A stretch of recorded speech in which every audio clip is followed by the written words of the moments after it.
Welcome to Varahi solar power.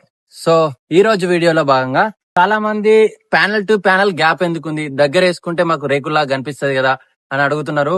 So panel to panel gap ఎందుకు అనే topic మీద మాట్లాడుకుందాం. So panel to panel gap వచ్చేసి 1 ఇంచ్ ఉంటుంది.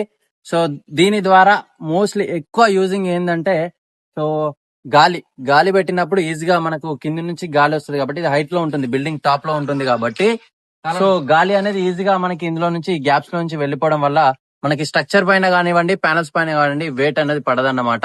సో అదే విధంగా ప్యానల్ మనకి ఈ ప్రొడక్షన్ జరుగుతున్న టైంలో ప్యానల్ కొంచెం ఎక్స్పాండ్ అయ్యే అవకాశం కూడా ఉంటుంది చాలా మిల్లీమీటర్లలో. సో అప్పుడు కూడా ఈ గ్యాప్స్ దగ్గర దగ్గర ఉంటే ప్యానల్ డ్యామేజ్ అయ్యే అవకాశం కూడా ఉంటుంది అన్నమాట.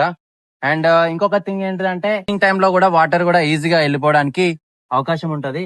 సో అందుకోసమని గ్యాప్స్ అనేది ఉంటాయి అన్నమాట, panel to panel gaps. So me doubt clear అయింది అనుకుంటున్నాను. మరొక వీడియోలో మళ్ళీ కలుద్దాం. Thank you.